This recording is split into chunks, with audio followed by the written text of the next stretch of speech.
नमस्कार, म विकास छेत्री, कालेबुङ जनकल्याण समितिको जोइन्ट सेक्रेटरी।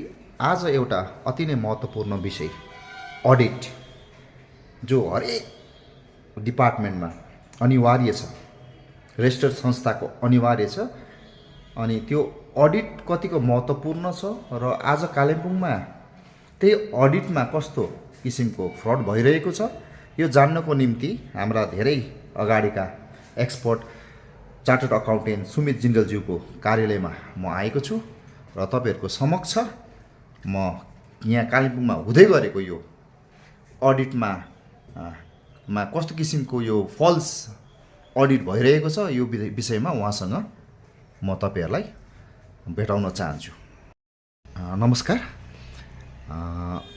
अघि नै मैले भनिहालेँ कि कालिम्पोङमा जुन चाहिँ अडिटमा जुन प्रकारको अलिकति घोटालै भनौँ है, जुन अडिटमा अडिटर एउटा है हाइली क्वालिफाइड चार्टर्ड अकाउन्टेन्टको सिग्नेचर हुनुपर्छ, चार्टर्ड अकाउन्टेन्टले गरेको हुनुपर्छ, तर आजै कालिम्पोङमै अडिट रिपोर्ट कस्तो प्रकारले तयार गरिँदैछ र जनतालाई कस्तो प्रकारको धोका हुँदैछ र यो गलत अडिट, फल्स अडिट ले कुनै हामीलाई के फाइदा दिन्छ, किन कुन उद्देश्यले हामीले आज अडिट गर्छौँ र त्यो उद्देश्य आज फुलफिल भएको छ कि छैन, यो जान्नको लागि हाम्रो यहाँ धेरै पुरानो सिनियर हाम्रो दाजु सुमित जिन्दलज्यूको च्याम्बरमा म आएको छु र उहाँहरूलाई यो कालिम्पोङमा अहिले अडिटमा के किसिमको समस्या हुँदैछ र सबै क्लबहरू जो रेजिस्टर्ड संस्था छ जसले अडिट गर्नुपर्छ, उहाँहरूले जोगिनुपर्ने र जान्नुपर्ने कुरा के हो, यसको विषयमा दुई चार शब्द राखिदिने निवेदन गर्दछु।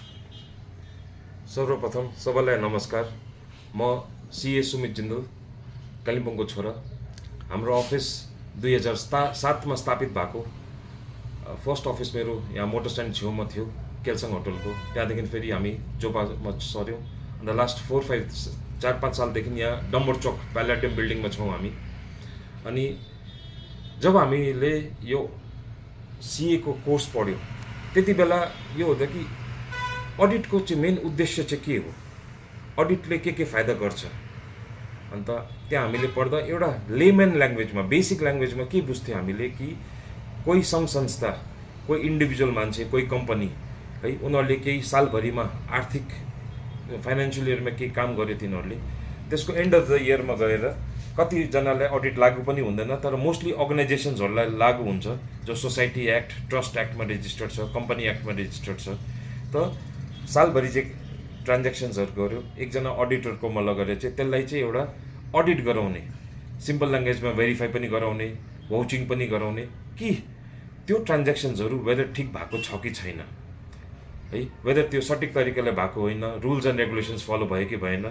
अन्त त्यसमा है केही अगर कमी छ भने चाहिँ अडिटरले चाहिँ अर्गनाइजेसनको गभर्निङ बडीलाई, ट्रस्टको ट्रस्टिजहरूलाई, कम्पनीको मान्छेहरूलाई चाहिँ भनिदिने, ताकि आउँदो सालमा चाहिँ त्यसलाई चाहिँ उनीहरूले अलिकति ठिक बनाएर लैजाओस्। तर लास्ट 1 वर्षदेखि हामीले यहाँ कालिम्पोङमा के हेर्दैछौँ भने कालिम्पोङमा निकै मिडलम्यानहरू अब उत्पन्न भएको छ। उहाँहरू अडिटर पनि होइन, उहाँहरूको लगभग अब कोहीसँग बसेर उहाँहरूले काम सिकेको है। अन्त उहाँहरूले अडिटको काम जिम्मा लिँदैछ, अन्त आफै पनि जानेको छैन कि अडिट चाहिँ खास कस्तो हुनुपर्छ, अडिट रिपोर्टमा के इन्फर्मेसन हुनुपर्छ है। अन्त उहाँहरूले अडिट गराएर कालिम्पोङमा निकै इनभ्यालिड अडिट, फेक अडिट भन्नु त मिल्दैन होला मैले, तर अबदेखि लगभग लास्ट जुलाई 2024 देखि हामीले यो महसुस गरेको छ। अन्त हेरेको पनि छ, निकै प्रुफ पनि छ हाम्रोमा कि बहुत इनभ्यालिड अडिट हुँदैछ। आज एउटा अडिटको मेन इन्ग्रिडियन्ट्स के हुन्छ? फर्स्ट अफ अल त अडिटर्स रिपोर्टमा 4-5वटा चिज चाहिँ एकदम इम्पोर्टेन्ट हो। First number date of audit, कुन चाहिँ डेटमा अडिट गर्यो त्यो प्री रिटर्न हुनैपर्छ त्यहाँ। फेरि कहाँ त्यो अडिट भयो, कालिम्पोङमा भयो कि सिलगढीमा भयो। त्यहाँपछि 2019 पछि एभ्री अडिट, 2019 पछि एभ्री अडिट जो एउटा अडिटरले गर्छ त्यसमा युडिआइएन नम्बर भएको, युनिक डकुमेन्टेसन आइडेन्टिफिकेसन नम्बर भएको हुनैपर्छ। अब यहाँ के एउटा कन्फ्युजन छ भने हाम्रो वेस्ट बेङ्गल सोसाइटी एक्टले चाहिँ रिन्युअलका लागि युडिआइएन नम्बर चाहिँ खालि 2024 देखि माग्न थाल्यो। त यो सिलगढीबाट या कलकत्ताबाट या बाहिरबाट जति पनि अडिट भएर पहिला आयो यहाँ कालिम्पोङमा 2024 भन्दा पहिलाको कोही पनि अडिटमा युडिआइएन नम्बर छैन। म यहाँ सबै सङ्घ संस्थाको गभर्निङ बडीको मेम्बर्सहरूलाई आह्वान गर्छु, तपाईँहरू 2024 को पहिलाको अडिट हेर्नुहोस्। तपाईँहरूको 99% जो अडिट बाहिरबाट भएको छ तिनीहरूकोमा युडिआइएन नम्बर छैन, डेट छैन। अब 2024 पछि के भयो? अब हामीले पक्ड्यौँ, फेसबुकमा पनि हाल्यो, मेरो 3टा पेज छ फेसबुकमा, प्लस हाम्रो विकास सरले पनि हामीलाई यहाँ त जिडिएनएस हलमा उहाँहरूले मलाई निम्ताएको थियो, त्यहाँ पनि मैले आफ्नो वक्तव्य राखेको थिएँ। यो बारेमा निकै जहाँ 65+ मेम्बर्सहरूले त्यहाँ भागिता उनीहरूको थियो, उनीहरूले जान्यो कि यो फेक अडिट या इनभ्यालिड अडिट हुँदैछ। अब उनीहरूले के गर्नु थाल्यो, काम कालिम्पोङमै उठाउँदैछ, अडिट पनि कालिम्पोङमै हुँदैछ। सिलगढी अथवा कलकत्ता या अरू कोही ठाउँको अडिटरको सिल चाहिँ कालिम्पोङमै बनायो, कालिम्पोङमा बनाएर चाहिँ सिल हिर्कायो, अन्त खालि इनिसियल गरेर। अगर तपाईँहरू हेर्नु चाहनुहुन्छ भने यहीँ एउटा है सरहरूकै अर्गनाइजेसनको अडिट छ, यहाँ हेर्नुहोस्, अडिटरको सिल मात्रै छ, अन्त उहाँको इनिसियल छ। जबकि यही अडिटरको अर्को अडिट हेर्नुभयो भने खास उसको सिग्नेचर चाहिँ यस्तो हो, माथि हेर्नुहोस्, दुइटै सेम। यहाँ उहाँको कुरा देख्नुभयो। अब यो सिल जुन चाहिँ छ नि, यो सिल सिलगढीमा हिर्काएको होइन, सिल कालिम्पोङमा बन्नेको, अनि सिग्नेचर अडिटरको यो हुनुपर्ने, तर यो अडिटरको सिग्नेचर यहाँ छ पछाडि नयाँ बनाएकोमा, तर यहाँ छैन। भन्नुको मतलब यहाँ इनिसियल देख्नु हुँदैछ नि, यो त मै पनि गर्नु सक्छु। भन्नुको मतलब यहीँ बस्ने एउटा साधारण मान्छे जसको कुनै क्वालिफिकेसन छैन यहाँ साइन गर्ने भन्नु भन्यो त एकदम टोटली इलिगल हो। यो उहाँहरूले कसरी यो साइन एउटै अथो उयसको अडिटरको यहाँनिर हेर्नुहोस् नाम र यहाँ, र यस्तो चाहिँ एकदमै इलिगल हो। र हामी कालिम्पोङ जनकल्याण समिति यो इलिगल कुरा कुनै पनि कुरामा एक्सेप्ट गर्दैनौँ। अनि तपाईँहरूलाई यहाँबाट आह्वान गर्न चाहन्छु, यस्तो प्रकारको डुप्लिकेट काम, समाज भाँड्ने कामहरू तपाईँहरू नगर्नुहोस्। अडिटको एउटा उद्देश्य हुन्छ, तर तपाईँहरूले आफैले यसरी साइन गर्नुहुन्छ भनेदेखि चाहिँ यसमा यदि हामीले एफआइआर गऱ्यौँ भनेदेखि चाहिँ तपाईँहरूलाई अप्ठ्यारो पर्न जान सक्छ। यहाँ हेर्नुहोस्, अब फेरि अरू कुराहरू गरौँ कि कस्तो प्रकारले यहाँ उहाँले गर्नुभएको छ। एक्चुअल अडिटर हेर्नुहोस्, यहाँ हामीले गरेको date, place, seal, initial, full signature, U D I N number, membership number, firm number यो हुनुपर्ने। तर हाम्रोमा हेर्नुहोस्, यहाँनिर डेट र प्लेस लेखेको छ, तर अडिटरको सिग्नेचर छैन। अब भन्नुको मतलब यो अडिट यहीँ बनिएको, यहीँ गरिएको, अनि यहाँकै मान्छेले साइन गरेको। अन्त यस्तो प्रकारले चाहिँ के गरिन्छ भन्दा अलिक सस्तो दाममा देखाइन्छ कालिम्पोङमा। तर कस्तो हुन्छ भन्दा सस्तो दाममा राम्रो कुरा पाइँदैन है। भोलिको दिनमा हामी ब्याङ्कमा लोन लिनुको लागि गयौँ, एउटा कुनै काममा गयो भने यो अडिट इनभ्यालिड हुन्छ। किनभने यो खालि देखाउने, हात्तीको देखाउने दाँत मात्रै भयो, खाने दाँत होइन, याद गर्नुपर्ने हामीले हो। र कालिम्पोङमा यस्तो धेरैवटा संस्थाहरू छ जसमा प्रेसिडेन्ट हुन्छ, सेक्रेटरी हुन्छ, क्यासियर हुन्छ, उहाँहरूलाई जिम्मेवारी दिएर एउटा समाजले एउटा जिम्मेवारी दिएको हुन्छ। तर यो खाले फल्स अडिटले चाहिँ के समस्या क्रिएट गर्छ भन्दा कुनै पनि प्रकारको समाजको पैसामा गडबडी आए भने पनि त्यो सजिलोसँग मिलाउन सकिन्छ। किनभने अडिटरले त यहाँनिर साइन गरेकै हुँदैन, अडिटरले भोलिको दिनमा गएर रेस्पोन्सिबिलिटी लिँदैन, यहाँ त मेरो साइनै छैन भनेर निस्किदियो भने एउटा समस्या भएर जान्छ। र हामीले दुःखले गरेको काम, दुःखले कमाएको पैसा चाहिँ एउटा सही जग्गामा जानुपर्छ। अब 2-4 पैसा सस्तो छ, उनीहरूले कस्टमरलाई तान्नुको निम्ति गर्छ, तर के त्यो गरेपछि तपाईँले त्यसको एउटा रिजल्ट जुन चाहिँ राम्रो हुनुपर्ने त्यो रिजल्ट राम्रो भएन भने के भयो। जस्तै मेरै आफ्नो चन्द्रलोक मिलन क्लबको अडिटमा मैले समस्या देखेँ, हाम्रै गाउँको चन्द्रलोक जनजागृति परिवारको अडिटमा हामीले समस्या देख्यौँ।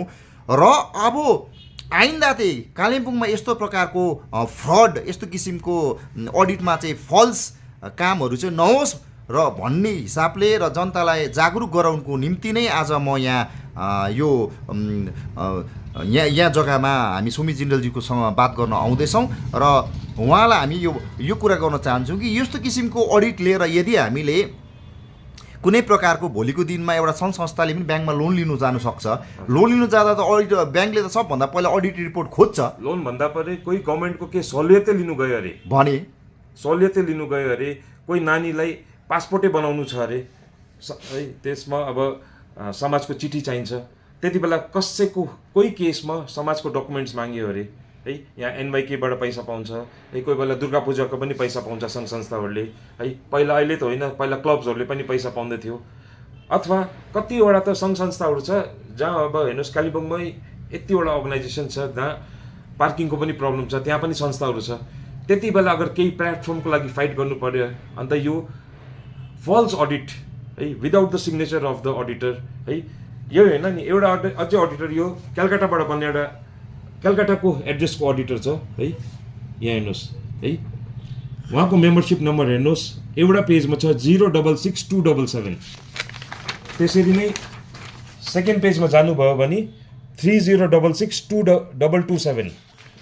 त्यसरी नै तेस्रो पेजमा जानुभयो भने है, तेस्रो पेजमा चाहिँ सेम हालेको छ है, उनीहरूको सेकेन्ड पेजमा हेर्नुहोस् फेरि, यहाँ म देखाइदिँदैछु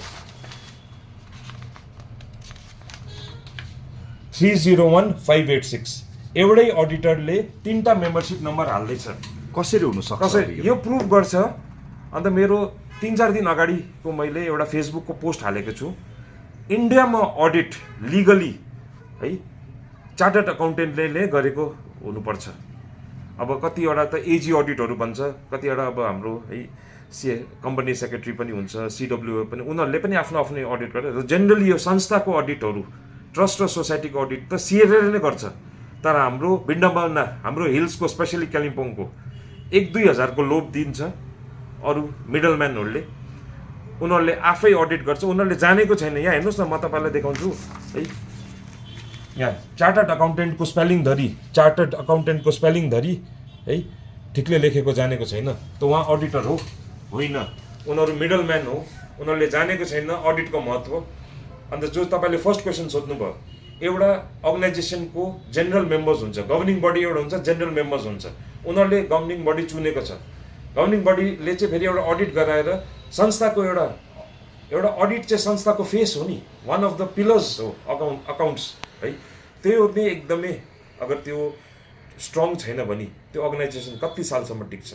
अन्त जसरी तपाईँले भन्नुभयो, लोन लिनुको लागि, केही सरकारबाट सहुलियत लिनुको लागि, समाज घरै बनाउनुको लागि केही फन्ड चाहियो अरे, त यो सबै फाइल्सहरू त फेरि एटलिस्ट अलिक हाई लेभल मेबी कलकत्तासम्म जान्छ होला है। सेन्ट्रलको फन्ड माग्यो भने कति माइनोरिटिजहरूको छ त सेन्ट्रल गभर्मेन्टको अफिसेसहरूमा, त्यति बेला यो अगर फेक अडिट छ भने है, मलाई लाग्छ कि जो पनि पोर्टफोलियो होल्डर्स छ उनीहरूको अगेन्स्टमा पनि केस हुनसक्छ है। लु त्यो पनि छोडिदिनुहोस्, उद्देश्य नै जो एउटा अडिटको छ त्यो फुल्ली हाम्रो यहाँ एकदमै फेल भएर जाँदैछ है।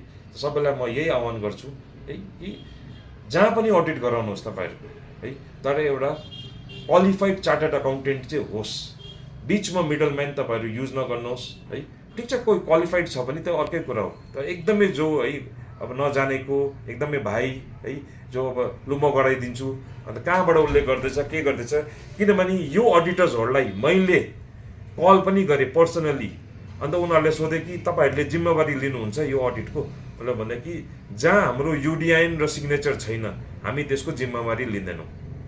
अन्त 2019 पछि हर अडिटमा युडिआइएन भएकै हुनुपर्छ, तर हाम्रो यहाँ हिल्समा चाहिँ गुमराह गर्यो, किनभने युडिआइएन चाहिँ सोसाइटी एक्टमा चाहिँ 2024देखि मात्रै माग्यो है। तर इनभ्यालिड अडिटलाई चाहिँ यति 19 देखि लिएर 23सम्म चाहिँ इनभ्यालिड अडिटै चल्यो। तपाईँहरू सबै अर्गनाइजेसन्सहरू आफ्नो आफ्नो अडिट खोलेर हेर्नुहोस्, पुरानो अडिट, त्यसमा युडिआइएन नम्बर छ कि छैन। अगर छैन भने त्यो अडिट निश्चय नै इनभ्यालिड अडिट हो। सिएको प्रेसिडेन्टको नम्बर चाहे या कोही सिएको नम्बर, सिनियर सिए फेसबुकमा वाट्सएपमा बोर्ड छ, सरी यसमा गुगलमा, तपाईँहरू उहाँलाई फोन गर्नुहोस् न, सिएले फोन उठाउँछ तपाईँहरूको है। अन्त गुगलमा पनि तपाईँले टाइप गरेर हेर्नुभयो भने इज युडिआइएन कम्पलसरी फर अडिट तपाईँहरूले भेट्नुहुन्छ त्यहाँ। अर्को एउटा ठुलो महत्त्वपूर्ण चिज, अडिट तपाईँहरूले गराउँदैछ मिडलम्यानहरूबाट, तपाईँहरूको क्यासबुक र ब्याङ्क बुकमा कति क्यास इन ह्यान्ड छ, कति ब्याङ्क छ मा पैसा छ, त्यही मिल्दैन तपाईँहरूको। 2 महिना अगाडि हाम्रो एउटा अर्गनाइजेसनको क्यास इन ह्यान्ड 1,20,000 देखाइदियो, जबकि क्यासियरकोमा खालि 8,000 रुपियाँ क्यास इन ह्यान्ड थियो। त जब प्रेसिडेन्ट र सेक्रेटरीले उहाँबाट 1,20,000 रुपियाँ डिमान्ड गर्यो, उसले भने कि यो त मेरोमा छैन नि। फेरि क्यासबुक र अडिट मिलाउँदा क्यासबुक र अडिट मिल्दैन। त अडिटको उद्देश्य के भयो फेरि? सो फेरि म तपाईँहरूलाई सबलाई यो एकदम हात जोडेर प्रार्थना गर्छु, काम चाहे जहाँबाट गर्नुहोस्, कोही बात छैन, तर क्वालिफाइड सिएकोमा जानुहोस् है, क्वालिफाइड सिएकोमा जानुहोस्।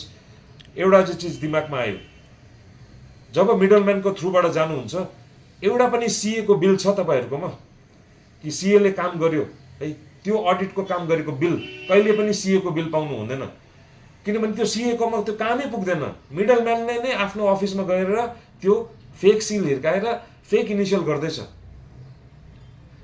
अहिलेको लेटेस्टमा हेऱ्यो भने चाहिँ फेरि पनि युडिआइएन नम्बर दिँदैछ, तर विदाउट सिग्नेचर। त्यसको पनि मेरो हिसाबले त्यसको कोही भ्यालिडिटी छैन। Without signature of the auditor कोही पनि डकुमेन्ट भ्यालिड छैन, उसले रेस्पोन्सिबिलिटी लिँदैन है। र म यही आह्वान गर्छु कि तपाईँहरू सतर्क हुनुहोस्, आफ्नो समाजको, आफ्नो सङ्घ संस्थाको पैसा बचाउनुहोस्, आफ्नो पनि इज्जत छ है। फ्युचरमा गएर यसले केही अप्ठ्यारो पार्यो भने है केस पनि हुनसक्छ। सो यही सब भनेर म भन्छु कि तपाईँहरू जागरुक हुनुहोस्, अलर्ट हुनुहोस्, be safe, be alert. Thank you. धेरै खुसी लाग्यो उहाँको यो एउटा अवेरनेस प्रोग्राम भनौँ हामी है यसलाई। अनि मलाई लागेको कुरा, म पनि एउटा समाजको एउटा सेक्रेटरी हो, मैले पनि अडिट हेरेँ अहिले भर्खर हेर्दा, भरे त्यहाँनिर सिएको सिग्नेचरै देखिनँ मैले। अन्त त्यो एउटा समस्या हो र हामी चाहन्छौँ, हेर्नुहोस् है, हामी एउटा जानकारी अनि एउटा रिक्वेस्ट, जति पनि यो अडिट गर्दाखेरि जुन चाहिँ रेजिस्ट्रेसन सर्टिफिकेट रिन्यू गर्छ डिपिएलओ ले चाहिँ तपाईँहरूले पनि राम्रोसँग हेरिदिनुहोस् कि यो अडिट जेन्युइन छैन भनेदेखि चाहिँ तपाईँहरूले यो जुन चाहिँ समाजको रेजिस्ट्रेसन छ यसलाई रिन्यू नगर्नुहोस्। त्यहाँदेखि मात्रै हाम्रो एउटा अनेस्ट अडिटको मेन कुरा हो अनेस्टीसँग काम गरे कि गरेन, त्यो पूर्ण भएर जान्छ। हेर्नुहोस्, जति पनि सङ्घ संस्थामा हामी काम गर्छौँ, हामीलाई यो अडिटको बारेमा साह्रै बेसी ज्ञान हुँदैन र हामी सिधै जान्छौँ है, लाटा मूर्ख गएर अडिट भयो ल्यायो। तर भोलिको दिनमा त्यो अडिटमा कुनै प्रकारको गडबडी छ भने, मैले मेरो टेनियरको काम गरेर निस्केँ भने पनि अरू त्यो बेलामा अरू मान्छेहरू छ भने पनि त्यो खोतालियो भने मै जिम्मेवारी हुन्छु नि त, किनभने मेरो टेनियरमा गल्ती भएको। र हामी जति पनि प्रेसिडेन्ट सेक्रेटरीहरू हरेक रेजिस्टर समाजको छौँ, हामीमा जागरुकता आउनुपर्छ। हाम्रो एउटा गल्ती नभएको होला, तर जुन चाहिँ त्यो अडिटरले जुन चाहिँ तपाईँलाई रिपोर्ट बनाइदिनु भएको छ, त्यो रिपोर्टमा त्यो प्रकारको अघि भनिहाल्नु भयो क्यास इन ह्यान्ड कति देखाउँदैछ र कति छ। त्यसो हुँदा त क्यासियरले पैसा खाएको देख्दैछ नि त त्यहाँनिर त, अन्त क्यासियरमा दाग लाग्दैछ। त्यसै कारणले गर्दा यस्तो खाले अडिटरकोमा जानु जो क्वालिफाइड छ। क्लास 4 पढेको नानीलाई तपाईँले क्लास 10 को नानीहरूको ट्युसन पढाउनु भएन। यहाँ चाहिँ यस्तो हुँदैछ, जो मान्छेलाई जेको लागि जुन किसिमको क्वालिफिकेसन चाहिन्छ त्यही किसिम हो। तपाईँलाई सिलगढी गएर अडिट गर्नु छ भने सिलगढीको अडिटरलाई भेटेर गर्नुहोस् न तपाईँहरू, हामीलाई भन्नु केही छैन। दार्जिलिङमा तर जब पनि अडिट गर्नुहुन्छ, अल्छे मानेर कसैको थ्रुबाट, मिडलम्यानको थ्रुबाट गयो भने याद गर्नुहोस्, मिडलम्यानको थ्रुबाट जानु भनेको नै काहीँ न काहीँ गडबडी भएको हुन्छ। र जब तपाईँहरूकोमा एउटा क्वालिफाइड अडिटर छ भने, जो क्वालिफाइड अडिटर छ उहाँहरूकोबाट गरिदिने। मिडलम्यानहरूलाई हामी भन्न चाहन्छौँ कि तपाईँहरूले समाजमा बसेर यस्तो किसिमको इलिगल काम गर्नु थाल्यो भनेदेखि चाहिँ हामीलाई थाहा भइसक्यो कुन कुन जग्गामा कसले यस्तो किसिमको काम गर्दैछ। हामी तपाईँहरूकोमा पनि आएर यो जानकारी लिनेछौँ, त्यति बेला तपाईँहरूलाई पनि अप्ठ्यारो पर्नु सक्छ। र हामी यही भन्न चाहन्छौँ, हामी कालिम्पोङमा बसेका हौँ, राम्रो काम गरेर कमाउँ है। हाम्रो नै समाजमा यस्तो किसिमको अडिटको उद्देश्य हटाउने खाले इनभ्यालिड अडिट गरेर जनतालाई गुमराह गर्ने काम चाहिँ बन्द गरिदिनुहोस्। अनि सबै समाजका सदस्यहरू, प्रेसिडेन्ट सेक्रेटरीहरूलाई आह्वान गर्न चाहन्छु कि भोलिको दिनमा हामीलाई कुनै किसिमको समस्या नहोस् भन्ने हेतुले जति पनि अडिट गरौँ, हाम्रो एउटा क्वालिफाइड अडिटरको थ्रुबाटै हामी गर्न सकौँ भन्दै यो 2-4 शब्द यहीँ राख्न चाहन्छु। धन्यवाद।